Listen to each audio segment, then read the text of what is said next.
You're watching Strictly Security. Thank you for staying with us. Suicide terror attacks have seen 14.5% decrease in 2020. You might think that the pandemic may affect that number, but to some extent.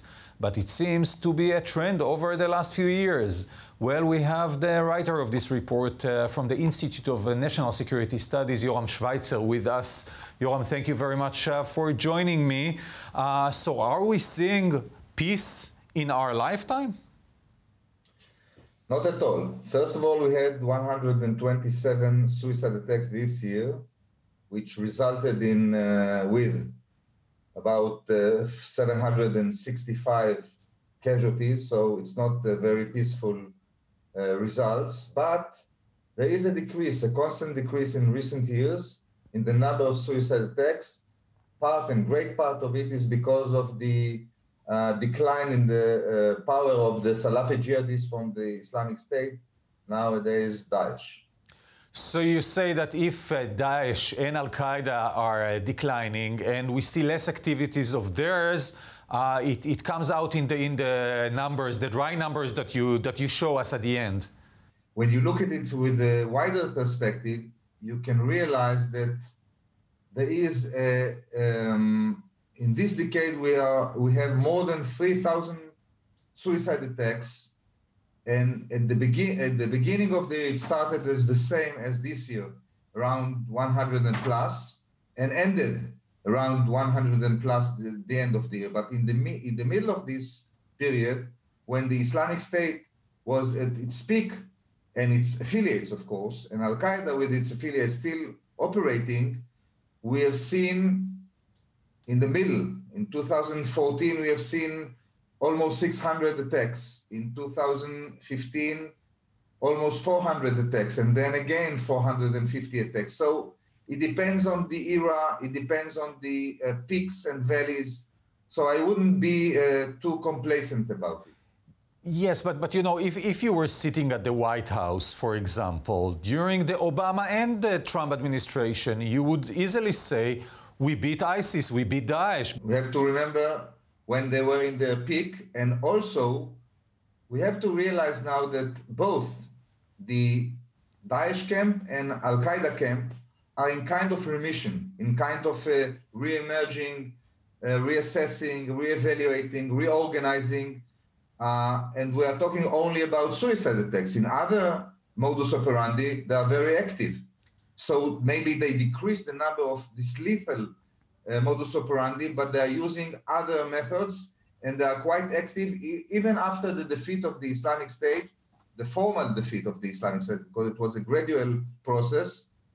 After the formal decline or defeat of the Islamic State, the territorial defeat of the Islamic State in March 2019, we have seen an increase in the attacks, not in suicide attacks, again, not in comparison with other years, which were much more lethal. Yoram, obviously we speak about the Middle East both because we live in the Middle East and we broadcast from the Middle East, and because it has been the center of suicide attacks. Started here, it's a Middle Eastern phenomena, started in Lebanon or so, and spreading out. But in which other areas of the world you've seen suicide attacks in the last years in 2020? That's part of the phenomenon. The Middle East dominated the scene for a long time. In the last 3 years, again, parallelly to the defeat of the Islamic State, we have seen that Asia, mainly South Asia, mainly Afghanistan, was the most dominant area where suicide operations took place, and also in Africa, whether it's in West Africa, in Nigeria, when the affiliate of the Islamic State, the Boko Haram, was very active, and in Somalia, in the East Africa, the Al-Shabaab from the Al-Qaeda camp was the most active. And even at the beginning of this year, we are counting now the attacks this year as well.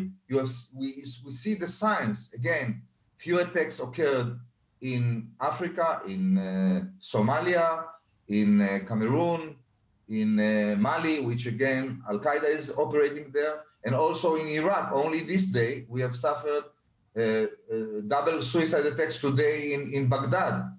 So you can see that these scenes are the main theaters for these attacks, but there are also other states that suffer this phenomenon.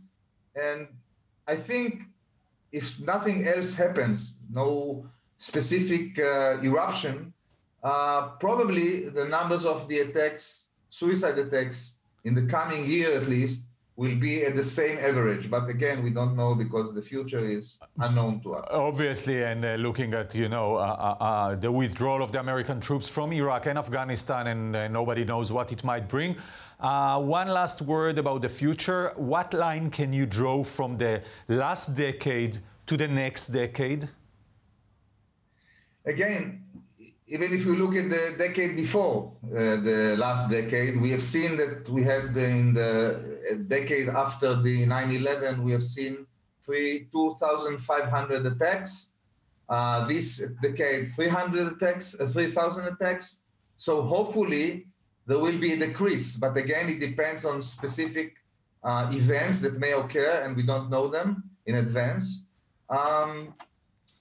I think also the improvement of the forces that are fighting this phenomenon also contributed to the decline of these attacks. Let's be optimistic as you started. Very good. Optimism is always good. Yoram Schweitzer, thanks as always for joining me. Thank you. Thank you.